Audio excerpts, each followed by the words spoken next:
أعوذ بالله من الشيطان الرجيم بسم الله الرحمن الرحيم السلام عليكم ورحمة الله وبركاته الحمد لله الذي هدانا لهذا وما كنا لنهتدي لولا أن هدانا الله أشهد أن لا إله إلا الله وحده لا شريك له وأشهد أن محمدا عبده ورسوله اللهم صل وسلم وبارك على سيدنا محمد وعلى آله وصحبه أجمعين سبحانك لا علم لنا إلا ما علمتنا إنك أنت العليم الحكيم فقال الله سبحانه وتعالى في القرآن الكريم إنما المؤمنون الذين إذا ذكر الله وجلت قلوبهم وإذا تليت عليهم آياته زادتهم إيمانا وعلى ربهم يتوكلون صدق الله العظيم وقال النبي صلى الله عليه وسلم من قرأ 10 آيات في ليلة لم يكتب من الغافلين barang sesiapa yang membaca 10 ayat dalam satu malam, yakni daripada ayat-ayat Al-Quran, lam yuktab minal ghafilin, tidaklah tercatat di kalangan orang-orang yang lalai beribadah kepada Allah. Atau kama qala Rasulullah sallallahu alaihi wasallam.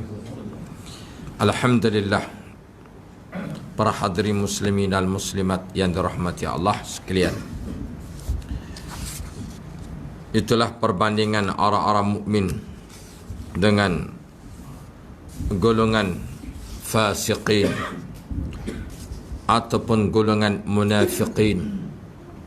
Orang-orang mukmin apabila dibaca, apabila mereka mengingati Allah Subhanahu wa taala, lalu gemetarlah hati mereka apabila dia mendengar ayat-ayat Al-Quran, bahkan apabila dia melihat tanda-tanda kebesaran Allah, zadatuhum imana, bertambah keimanan mereka, langsung mereka berserah diri kepada Allah Subhanahu wa taala. Berbeza dengan orang munafiqin, golongan fasiqin, muslim tetapi fasik, muslim tetapi munafik. Dia tidak minat, bahkan tidak ada kecenderungan untuk mengingati Allah. Sebagaimana kita berkumpul pada malam ini adalah untuk mengingati Allah SWT. Selama mana kita berada di dalam majlis ilmu, selama itulah kita dicatat sebagai orang-orang yang sesibuk-sibuk mengingati Allah Subhanahu wa taala. Subhanallah. Alhamdulillah, dengan izin Allah Subhanahu wa taala. Apa khabar semua tuan-tuan dan puan? Alhamdulillah, bi ni'matihi tatimmus salihat. Segala puji bagi Allah Ta'ala. Allah telah kurniakan pada kita pelbagai-bagai nikmat-nikmat yang baik. Dan tidak ada nikmat yang paling besar sekali di sisi orang-orang mukmin apabila Allah Subhanahu wa taala hadiahkan suatu kemenangan daulah. Kemenangan pertama, Allah bebaskan umat Islam daripada cengkaman kufar ataupun cengkaman golongan munafiqin, golongan fasiqin. Alhamdulillah, kita baru selangkah melangkah mentarbir walaupun secara perkongsian. Maka itulah hadiah yang mula-mula sekali Allah nak bagi pada kita. Maka inilah tanggungjawab kita semua tuan-tuan dan puan. Sentiasa kita mengadu kepada Allah Subhanahu wa taala akan kelemahan kita. Ini peringkat kita kena mengadu kelemahan kita. Dan kalau tidak keberatan, hidupkanlah sembahyang sunat tasbih. Orang yang hidupkan sembahyang sunat tasbih ni tuan-tuan, Allah hadiah dia. Allah Subhanahu wa taala hadiah seperti mana Allah hadiahkan kepada Sultan Salahuddin Ayyubi, panglima Islam. Allah Ta'ala hadiahkan kepada Salahuddin Ayyubi rahimahullah ta'ala untuk merampas balik Baitul Muqaddis. Apabila tentera Salahuddin Ayyubi tidak pernah tinggal salat tasbih, sunat tasbih, tiap-tiap malam tahajud dengan sunat tasbih, sehingga dibaca di Baitul Muqaddis, "Idza jaa nasrullahi wal fath wa ra'aitan nasa yadkhuluna fi dinillahi afwaja fasabbih bihamdi rabbika wastaghfir innahu kana tawwaba." Allah Ta'ala berfirman, apabila datang pertolongan Allah, idza jaa nasrullah, apabila datang pertolongan Allah, wa ra'aitan nasa yadkhuluna fi dinillahi afwaja, mula-mula pertolongan Allah SWT. Beginilah, kalau kita tawajuh sungguh pada Allah, kita akan tengok lepas soran-soran orang bukan Islam di Malaysia akan masuk Islam, insya-Allah ya. Dan syarat kita tawajuh, kita kena ada perubahan diri, perubahan kita mengadu pada Allah, minta Allah Ta'ala hidayah semua ni. Baik MCA ke, MIC ke, hatta dalam orang Islam sendiri, semua nak pada Islam. Sebab inilah kuasa Allah Ta'ala. Tuhan kata, kalau kamu sungguh-sungguh, wa ra'aitan nasa yadkhuluna fi dinillahi afwaja, apabila kamu bersyukur pada Allah, Allah bagi kemenangan, kamu akan tengok. Boleh tengok semua dengan Ling Guang Eng pun akan masuk Islam. Warta Murti pun akan masuk Islam. Tuan-tuan dan puan, semua akan masuk Islam. Satu Donzong, semua persatuan Donzong semua masuk Islam. Allahu Akbar. Fasabbih bihamdi rabbika wastaghfir. Kita kena bersedia, maka bertasbihlah. Jadi tasbih ni kena awal-awal lagi. Kita dah semain sunat tasbih tiap-tiap malam, kita mengadu pada Allah, cerita pada Allah, minta Allah Ta'ala bagi hidayah, bagi kemenangan, untuk dia orang selamat daripada murka Allah, azab Allah di hari akhirat. Wastaghfir, daripada sekarang dah kita istighfar. Istighfar kita, minta maaf dengan Allah, mengadu, ya Allah, aku lemah dalam berdakwah, ya Allah, aku lemah dalam mengambil kerja kenabian, kerja rasul-rasul, para nabi. Kita mengadu, kita ni lemah, banyak buat silap. Innahu kana tawwaba. Allah Ta'ala nak tengok kita bertaubat kembali pada Allah. Jadi insya-Allah tuan-tuan dan puan, itulah untuk kita sekalian sebagai muqaddimah. Orang yang buat sembahyang sunat tasbih bermakna dia sudah sujud syukur. Dia sudah sujud syukur. Maka Salahuddin Ayyubi apabila dia rampas Baitul Muqaddis, dia kata jangan tinggal sembahyang sunat tasbih. Kalau kamu tinggal suatu hari nanti, Baitul Muqaddis akan dirampas. Betul. Orang Islam tak minat sembahyang sunat tasbih, tuan-tuan. Tak minat. Nabi sallallahu alaihi wasallam beritahu tiap-tiap malam sembahyang sunat tasbih. Kalau tak boleh tiap-tiap malam, berapa? Seminggu sekali. Kalau tak boleh seminggu sekali, tak boleh sebulan sekali, tak boleh setahun sekali.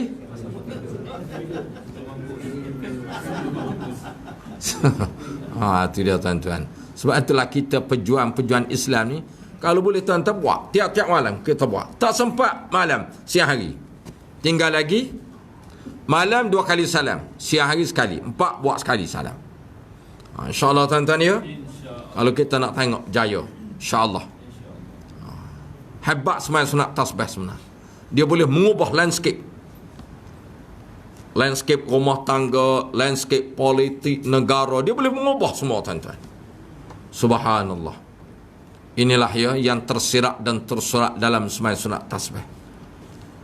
Baik. Itulah cerita perkembangan politik sekarang. InsyaAllah sekejap lagi kita akan sentuh pula tuan-tuan ya. Baik, kita pergi kepada sambungan lalu berkenaan masih lagi bicara tentang faslu fil ujub, bicara tentang ujub, bicara tentang ujub. Berkata Imam Al-Ghazali rahimahullah ta'ala, wala ujubu wala ajabu huwa al-sabab al-qibr walakin al-bir yastada'a mutakabbiran ali wala ujubu maqsudun ala al-infirad.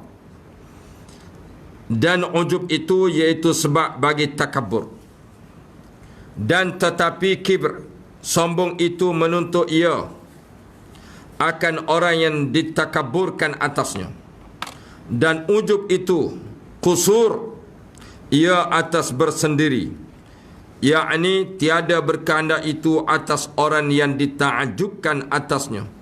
Inilah perbezaan antara kibr, antara ujub. Inilah perbezaan.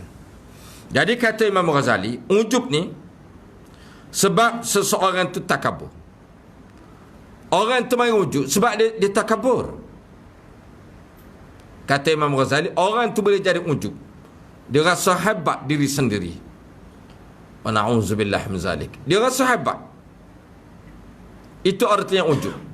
Kita nak nampak kehebatan Allah. Allahumma malikal mulk. Ya Allah, engkau pemilik segala kerajaan, segala kuasa. Ini baru betul tuan-tuan.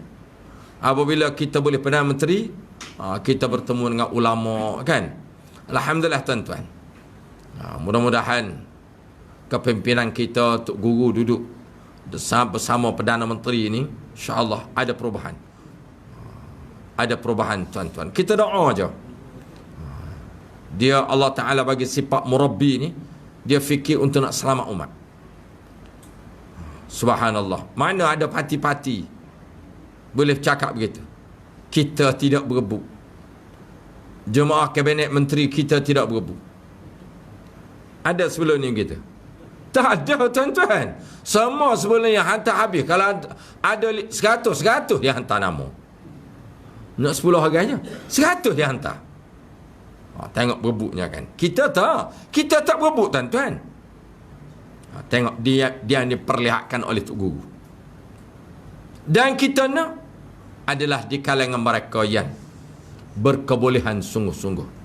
Pastikan dia ada CJ lah ya. Pastikan dia proporsional. Sebab kita tak berebut tuan-tuan. Ketika mana Amr ibn Aus radhiyallahu anhu, dia pergi cuit Nabi. Ya Rasulullah, lantiklah aku jadi tok empat je. Nak jadi ketua kabilah je. Amr ibn As ceritanya mula-mula. Maka Rasulullah pun menoleh kepada dia, wahai Amr ibn As. Rasulullah bisik balik. Barang sesiapa yang minta perjawatan, yang tolong dia adalah nafsu dan syaitan. Barang sesiapa yang diminta, disuruh untuk menjawab jawatan, dia tak minta, disuruh, nescaya dia akan mendapat kepimpinan Allah. Kalau dia minta, nafsu dan syaitan akan pimpin dia. Kalau dia tak minta, disuruh, Allah akan pimpin dia. Maka mulai hari itu Amr ibn Aus radhiyallahu anhu, dia tak minta lah, sehingga dia dilantik menjadi gubernur di Mesir. Tengok, beberapa tahun selepas itu dia tak minta dah. Subhanallah. Tengok orang tidak minta, Rasulullah tanya aja, terus dia boleh jawab.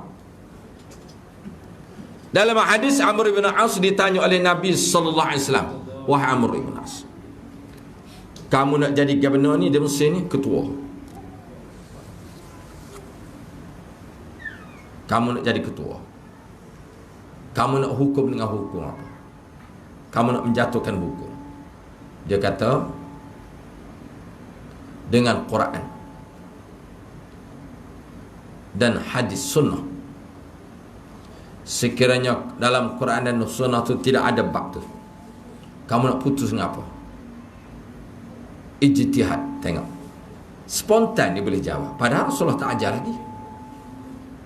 Nampak tuan-tuan, dah dengar dah, kita jauh sikit. Spontan Amr ibn Aus radhiyallahu anhu boleh jawab, spontan je. Dia kata dengan ijtihad. Lalu Rasulullah SAW pun jawab, man ijtahada wa asaba falahu ajran. Sekiranya kamu berijtihad, tepat ijtihad kamu, maka kamu akan dapat 2 pahala. Sekiranya tak tepat, kamu dapat 1 pahala. Rugi tak? Ini kelebihan orang tak minta jawatan, tuan-tuan. Allah Ta'ala akan buka jalan. Allah buka jalan.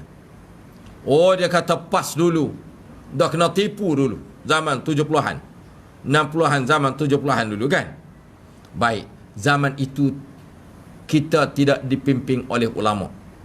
Ingat tuan-tuan, kita tidak dipimpin oleh betul-betul ulama murabbi sungguh. Tak. Zaman itu belum lagi. Ni tuan-tuan, zaman sekarang ni kita dipimpin oleh ulama. Ni betul-betul ulama. Betul tak? Tu. Jadi kita tak pakai modal dulu, tuan-tuan. Jadi kita masuk ni bukan atas kepatian, kita masuk atas Islam. Kita nak berdakwah. Baik. Yang pertamanya di sini, jangan ada ujub. Sebab kata Imam Ghazali, ujub ni datang daripada sombong. Orang tu ada ujub, bermakna dia ada sombong. Sombong ni, kita dah belajar, Nabi sallallahu alaihi wasallam sabda, la yadkhulul jannah, tak akan masuk syurga orang yang ada sombong walaupun sekecil Zahra. Syurga tak boleh terima. Allahu Akbar. Na'udzubillah min zalik. Dan tetapi sombong itu menuntut ia akan orang yang ditakaburkan atasnya. Sombong ni sebenarnya orang tu sendiri dia cari kesombongan. Orang itu sendiri dia cari kesombongan. Dia cari sombong.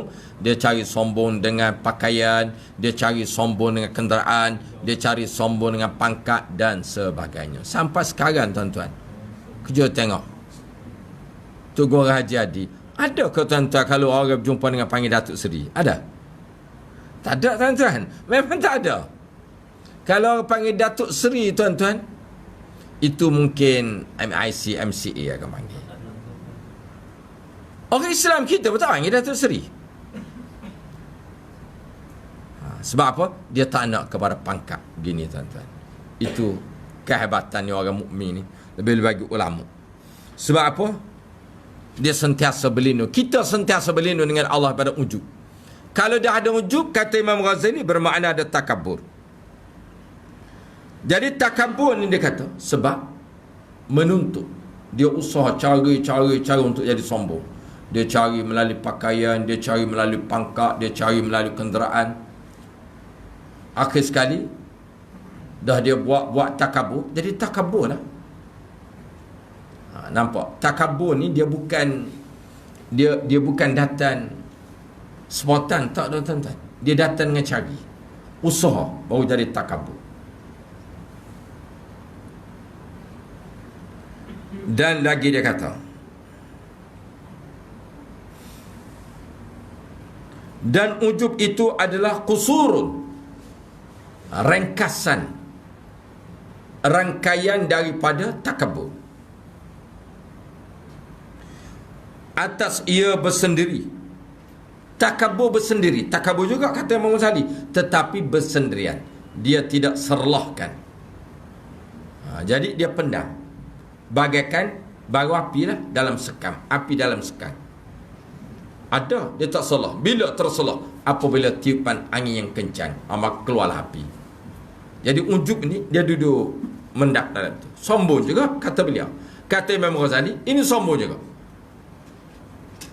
Bahkan dalam hadis Nabi sallallahu alaihi wasallam, inni akhafu min ummati, sesungguhnya yang aku paling takut di kalangan umatku, asyirkul asghar, syirik yang kecil. Lalu para sahabat bertanya, ya Rasulullah sallallahu alaihi wasallam, apakah itu dinamakan syirik kecil? Jawab Nabi sallallahu alaihi wasallam, ujub. Ujub adalah merupakan syirik kecil. Orang yang iaitu yang ada perasaan hebat diri sendiri, itu adalah dikira syirik kecil. Apa makna kecil di sini? Khafiyun, yang tersembunyi. Khafiyun ni artinya yang tersembunyi. Dia menyorok dalam tu, tuan-tuan. Maka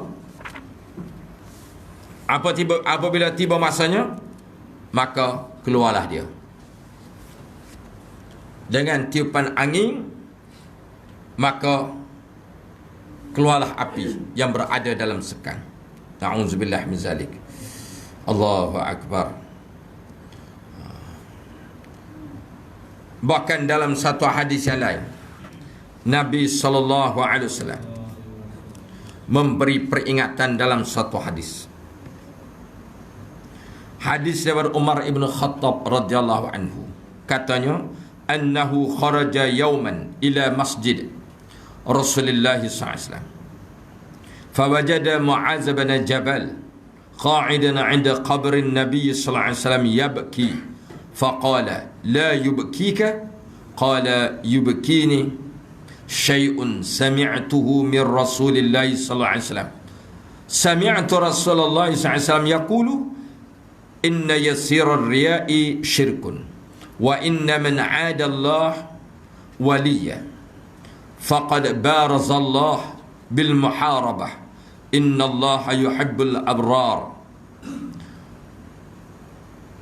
alladhi atqiya al akhfiya alladhina idha ghabu lam yuftaqadu wa idha hadaru lam yud'u wa lam yu'rafu qulubuhum masabihul huda yakhrujun min kulli ghabara'i muslimah. Hadis yang diriwayatkan oleh Ibnu Majah radhiyallahu anhu.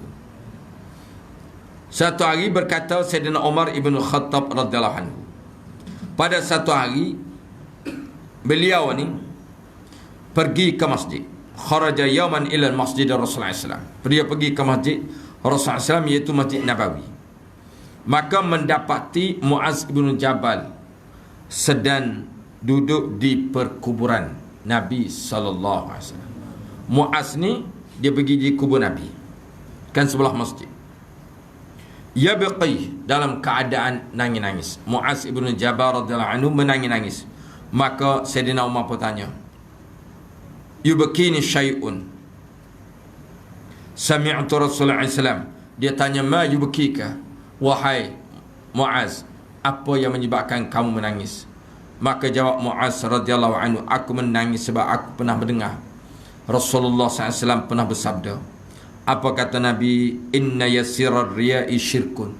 Sesungguhnya riya' yang paling mudah adalah syirik. Sesungguhnya yang paling mudah sekali, hidup manusia ini yang paling mudah sekali adalah riya', menunjuk. Na'udzubillah min zalik. Allahu Akbar. Saya pun tak terlepas tuan-tuan ya. Ada je kadang-kadang sepak nak menunjuk.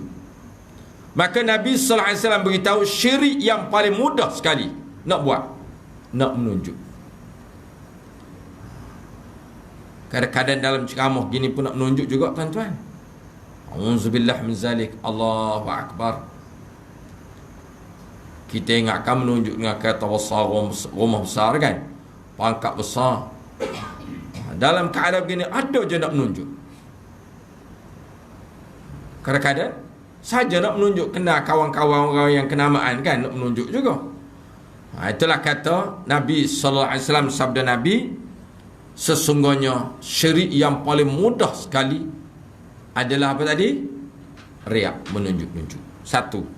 Yang kedua, wa inna man 'ada lillahi waliyan. Ini dia tengah menangis. Muaz duk menangis. Iaitu sesungguhnya kata Nabi sallallahu alaihi wasallam, sesiapa memusahi mana-mana waliullah, maka dia telah mengajak Allah Ta'ala berperang dengannya. Siapa waliullah ni tuan-tuan? Siapa waliullah? Ingat tuan-tuan, orang-orang mukmin, lelaki dan wanita. Dia sendiri tak tahu dia ni waliullah. Melainkan para malaikat yang tahu. Bila? Ketika Allah istiharkan. Allah istiharkan seluruh malaikat di langit dan di bumi, si fulan bin si fulan ataupun fulanah binti fulanah adalah kekasih aku, adalah kekasih aku. Kekasih Allah ni siapa tuan-tuan? Wali-wali ni. Wali-wali ni orang suka menangis kerana Allah. Berkata Imam Ghazali rahimahullah ta'ala, orang-orang yang suka menangis kerana Allah, maka hati-hati, dia ni adalah wali Allah. Dia biasa-biasa je, mari dengar ceramah kuliah, rasa mengantuk, tertidur, nampak tak hebat dah. Tetapi dia ni dekat dengan Allah Ta'ala. Sebab apa dia tidur tuan-tuan? Sebab tahajud 5-6 jam. Ni wali-wali semua lah. Kan? Subhanallah. Orang yang hidup tahajud dengan menangis ni, ya Allah, dia sendiri tak tahu dia ni wali Allah. Malaikat boleh tahu ini semua wali Allah. Maka Nabi sallallahu alaihi wasallam ingatkan, jangan memusuhi wali-wali Allah. Jangan memusuhi wali-wali Allah. Sesiapa yang memusuhi wali Allah, maka bermakna faqad barazallah bil muharabah. Dia sendiri telah istiharkan perang dengan Allah. Tengok tuan-tuan, Allah Ta'ala tunjuk, inilah hari ni dah sejarah. Ramai ulama-ulama, ustaz-ustaz masuk PAN. Setengah tu masuk besar, masuk dalam DAP pula tuan-tuan. Allah Ta'ala tunjuk sekejap ya, sebab nak selamatkan dia. Betul tak tuan-tuan? Supaya dia tak bertahan lama. Berapa banyak Lim Guang Eng bolok habis tuan-tuan. Tengok bekas setiausaha akbar Dr. Mazli kan, tengok dia dah habis Lim Guang Eng ambil di somot, iaitu dia arahkan KPM tuan-tuan, dia tidak ada kuasa lagi untuk mana-mana projek. Habis dia ambil semua tuan-tuan. Tengok tabung haji tu saya kira lah tuan-tuan, jual hotel sana, jual hotel. Alasan dia sebab dia kata hotel ni tak laku. Kita orang berniaga ni tuan-tuan, saya bukan niaga besar, alam niaga minyak angin je sakit kepala sapu. Habis dah minyak angin. Ada lagi bawa stok lagi. Sebab saya tahu tuan-tuan duk berebut dah sekarang. Jadi saya nak cerita tuan-tuan, ya baik, saya nak berkongsi. Orang Pakar ekonomi dengan pakar perniagaan ni lain, tuan-tuan. Nak kata saya bukan pakar. Okey, katalah sekarang saya tengok dia orang keluar statement. Kita nak cerita isu luar sikit, tuan-tuan. Boleh ya? Baik, sekarang orang meniaga ni, tuan-tuan, katalah hotel, contoh hotel. Hotel Tabah Haji. Di Sepang tak? Sepang. Dia kata tak laku. Baik. Orang meniaga ni, dia boleh fikir modify balik bangunan, tak payah jual. Dia boleh jadi laku. Sebab dia kuasa. Dia buat kerajaan. Senang je, tuan-tuan. Arus semua kaki tangan kerajaan yang nak buat kursus besar ke kecil, datang ke hotel. Betul tak? Seperti mana hari ni yang kongkos semua hotel Malaysia. Pindah tutup hotel Malaysia, kita bagi pada hotel Tabah Haji.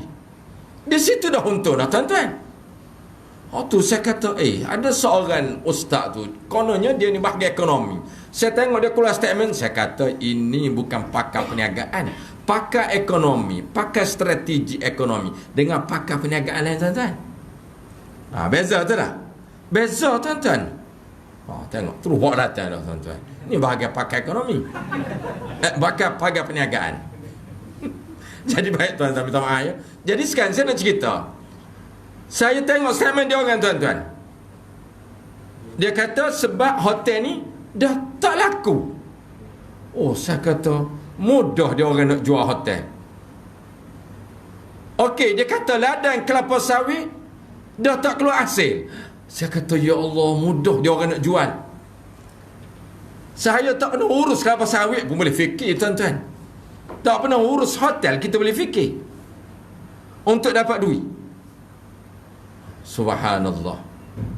Itulah, tuan-tuan, sebenarnya sebab orang kita yang duduk di situ, tuan-tuan, dia orang semua tidak cerdik, tuan-tuan. Tidak cerdik dalam bab ni lah, tuan-tuan. Sebab itulah tergadai. Jadi Allah Ta'ala dah selamatkan berkat doa semua orang-orang Islam. Doa, tuan-tuan, nak selamatkan negara. Maka hari ni jangan terlampau marah sangat Tuan Dr. Mahathir ya. Gitulah lebih kurang, tuan-tuan. Allah guna dia sebenarnya. Allah Ta'ala boleh guna sesiapa sahaja. Allah Ta'ala boleh guna yang bunuh. Asalnya nak dibunuh. Maka Allah Ta'ala guna Nabi Musa dipujuk oleh isterinya Asyah. Jaga Nabi Musa sehingga besar. Kalau tak, tuan-tuan, maka kita tidak nampak kebesaran Allah ketika itu. Allah SWT guna. Allah Subhanahu Wa Taala guna iaitu Namrud untuk nak kembangkan dakwah Nabi Ibrahim AS. Allah Taala guna siapa lagi? Abu Jahal, Abu Lahab untuk nak kembangkan dakwah Nabi sallallahu alaihi wasallam. Diancam, maka Rasul hijrah ke Madinah. Maka berkembanglah Islam sehingga seluruh dunia. Jadi itulah, tuan-tuan ya. Lebih-lebih lagi orang Islam. Maka inilah susunan Allah Subhanahu Wa Taala. Baik. Kita pergi dalam perkara berhubung dengan hadis tadi. Nabi sallallahu alaihi wasallam sabda lagi. Barang sesiapa yang memusuhi wali Allah. Kita ingat orang-orang mukmin ni, tuan-tuan, jangan kita hina sangat dia. Kita tidak tahu, tuan-tuan. Selagi dia ada kalimah la ilaha illallah Muhammad Rasulullah, selagi dia sembahyang, kita tidak tahu apatah lagi orang mukmin yang sejati taat sungguh pada Allah. Seperti tutup guru ni, Allahu Akbar. Jangan hina, tuan-tuan. Subhanallah. Allahu Akbar. Itulah ya. Sebab saya cukup terkilang apabila ada seorang ustaz, dia ajak Tugu Haji Hadi ni ajak berdebat. Dia ajak berdebat, tuan-tuan. Waktu saya kata, ya Allah, tak hormatnya hamba Allah ini kepada Tok Guru. Baik.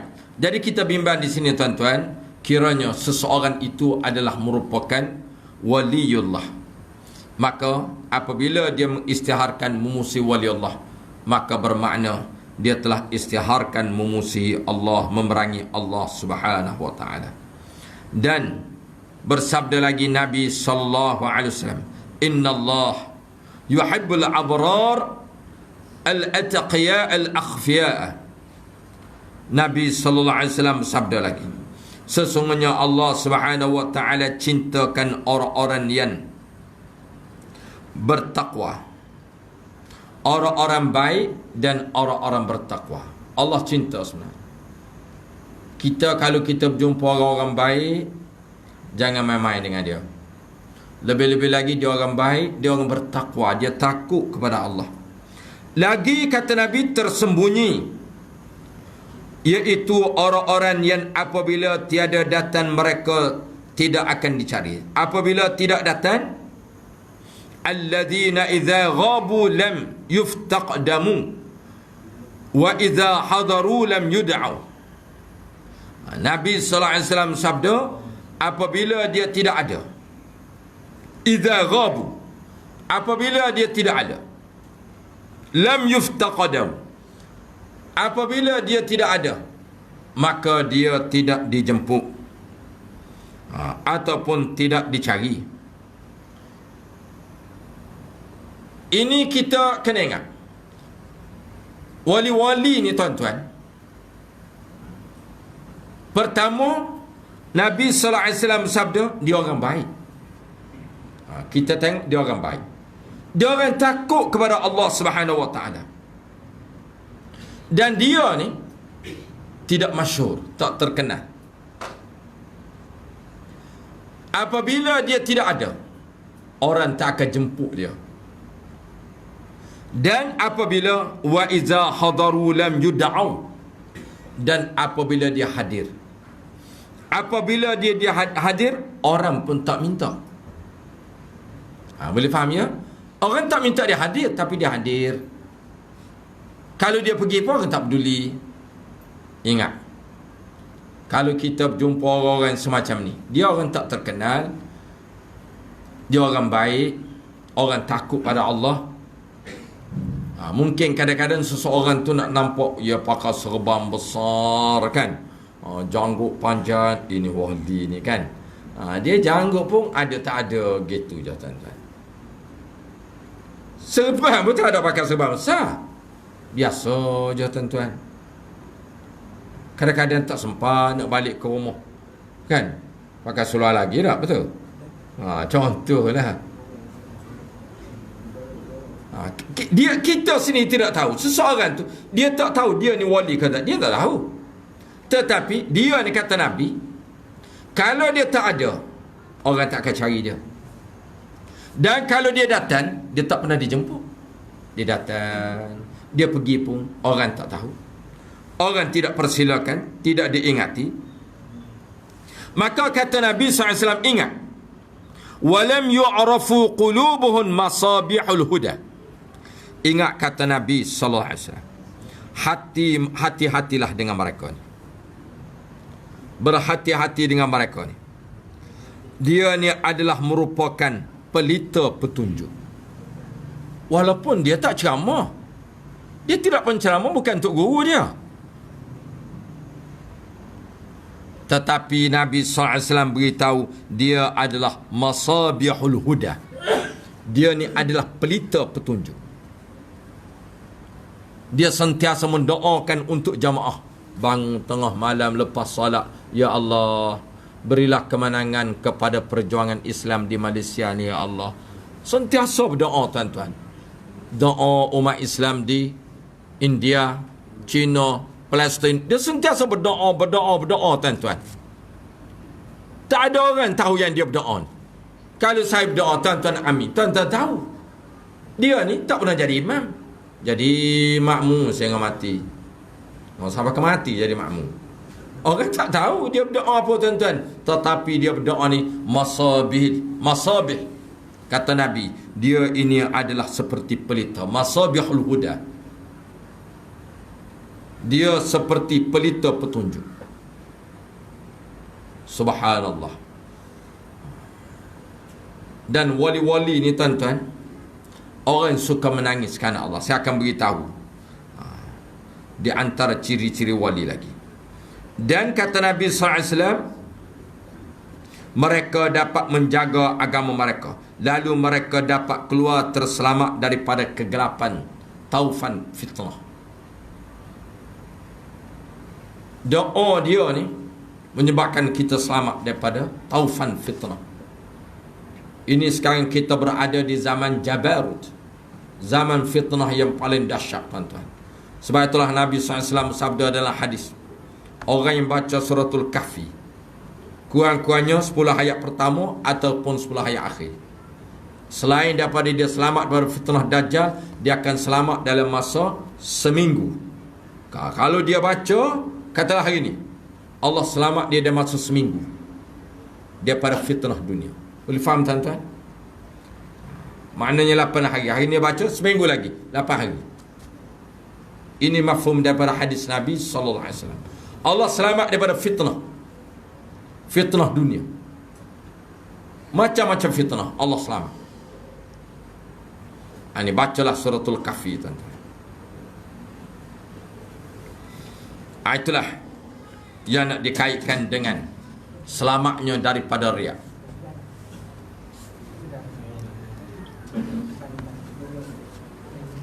Baik, dan kita pergi lagi.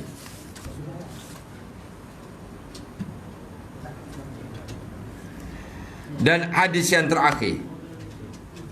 Hadis yang terakhir,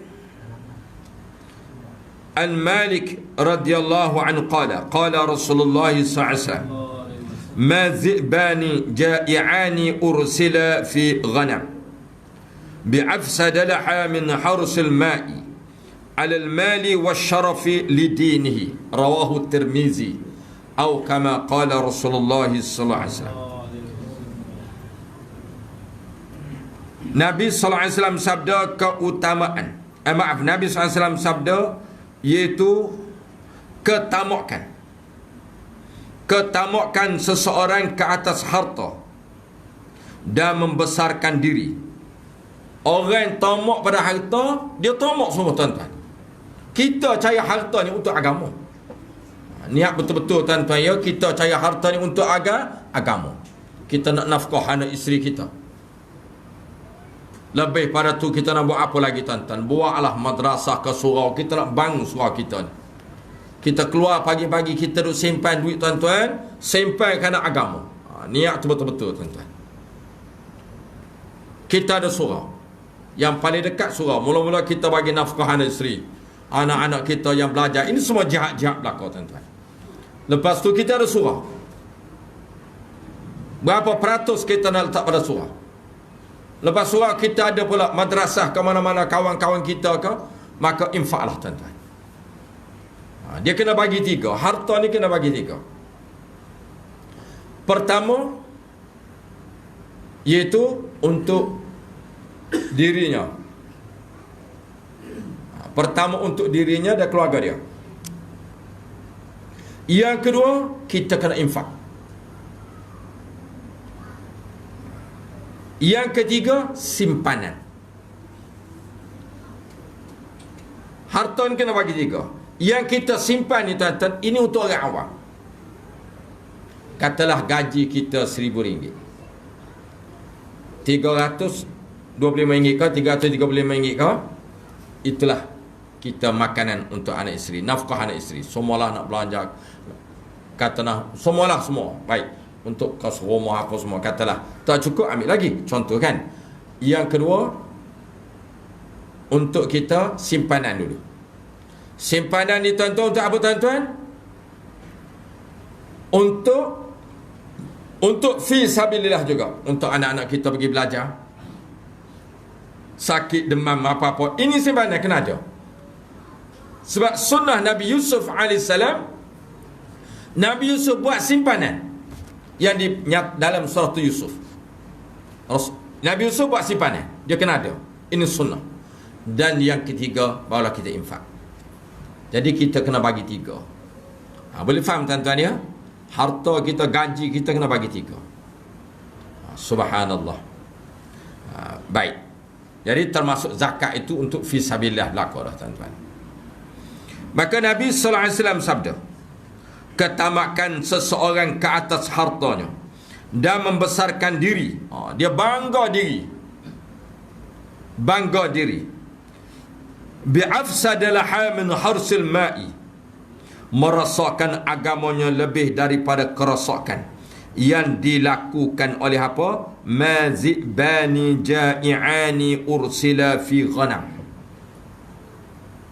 Rosaknya lebih daripada 2 ekor serigala yang lapar dilepaskan di dalam kalangan kambing-kambing. Habis dia baham belakang. Kita bubuh 2 ekor serigala, letak dalam kandang kambing, habis dia makan belakang, tuan-tuan. Maka orang yang tamak, kata Nabi, orang yang suka membesarkan diri, tamak dan membesarkan diri, akan merosakkan habis diri dia, agama dia, hidup dia akan jadi rosak. Allahu Akbar. Jadi tuan-tuan dan puan, marilah sama-sama kita berlindung dengan Allah SWT daripada sifat-sifat tercela ini. Wallahu a'lam bissawab. Ada soalan tuan-tuan? Kita berkongsi.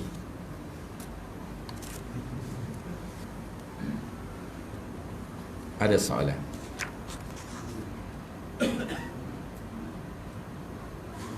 Tak ada soalan.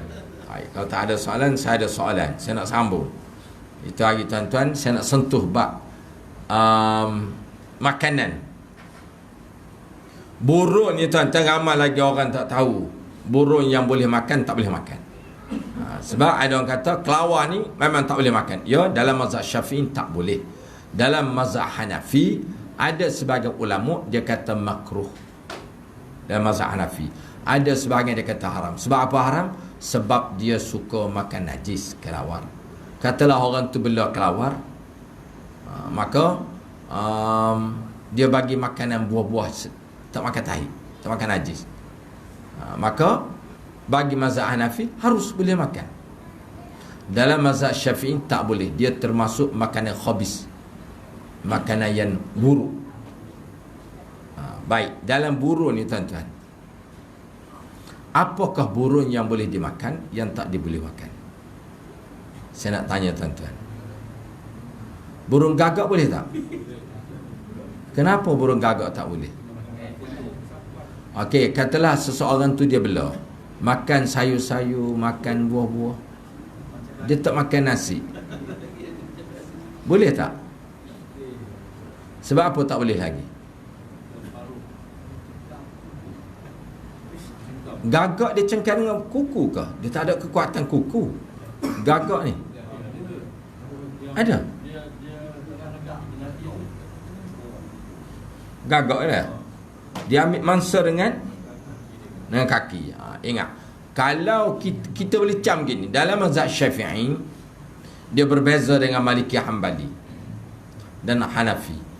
Yang tak boleh dari Syafi'i, tuan-tuan kena ingat, pertama dia menerkam, mencari mangsa dengan tu. Kalau dia tangkap mangsa dengan kaki, itu tak boleh. Dengan kaki. Baik. Yang kedua, mana-mana burung yang paruh dia duduk begini, itu dia ada kekuatan. Maka dia mazhab Syafi'i tak boleh. Maliki, Hanbali boleh. Maliki dengan Hanafi boleh. Kan ada burung pakur begini kan? Baik. Burung lebar boleh makan tak? Kena burung lebar. Macam mana tuan-tuan tak kena? Gembala kerbau. Tiung besar sikit. Boleh makan tak? Boleh makan? Ya, kalau katalah boleh makan. Kita boleh tangkap, boleh makan. Baik. Burung lebar gembala kerbau ni, iaitu dia bukan cari mangsa dengan kaki dan bukan dengan paruh. Walaupun dia kuat asal paruh dia, tapi dia tidak jadi mangsa. Maka burung lebar boleh makan. Yang kita kena pasti apabila paruh dia begini. Nampak tuan-tuan ya? Burung bangau. Tak boleh. Kalau tak boleh bagi saya makan. Burung bangau boleh. Baik. Burung unta boleh makan ke tak? Dia unta? Boleh tuan-tuan ya. Baik. Ada binatang boleh makan telur, tapi ibu dia tak boleh. Kenapa piung tak boleh makan? Hanafi boleh makan. Sebab Syafi'i adalah dua alam. Dia boleh duduk di daratan. Baik. Anjing laut boleh makan tak?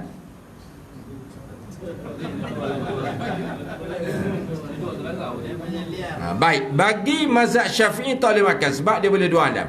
Hanafi boleh makan. Sebab dalam hadis Nabi SAW, iaitu binatang di laut semua boleh makan. Tuan-tuan boleh makan belakang. Katalah kawan ular boleh makan. Katalah kita makan ular tak bisa, boleh kita boleh makan. Kawan ni bisa. Makanan laut, maka dalam hadis sahih Rasulullah benar belakang. Selagi yang tidak mudarat.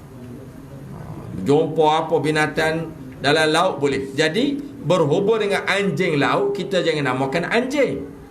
Sebab kita nama anjing, satu lagi babi. Katalah kita bersentuh dengan anjing laut, babi laut, kena sama tak?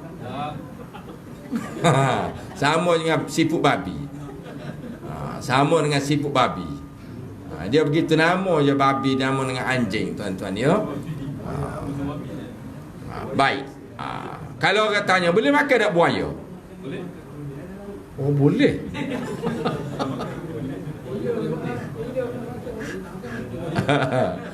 Baik. Dalam mazhab Syafi'i dan Maliki, mana-mana binatang yang iaitu menerangkan mansa dia, seperti harimau ni mansa belaka, dia panggil pemansa.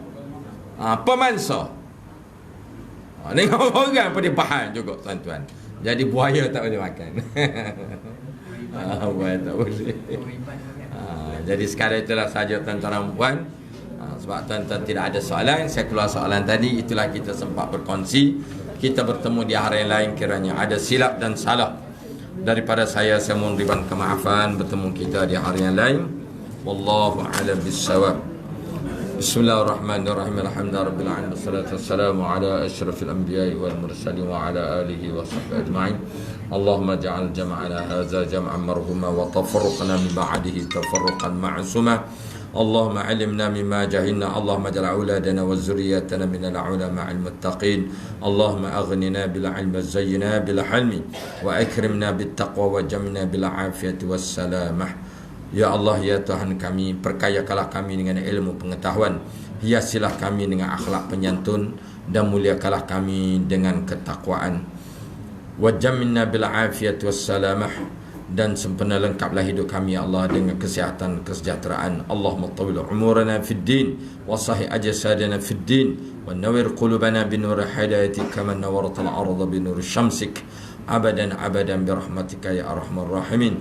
Ya Allah, ya Tuhan kami, panjangkanlah usia umur kami di dalam agama, di dalam melaksanakan segala sunnah Nabi sallallahu alaihi wasallam. Wa sallallahu ala sayyidina Muhammad wa ala alihi wa sahbihi ajma'in. Walhamdulillahi rabbil alamin.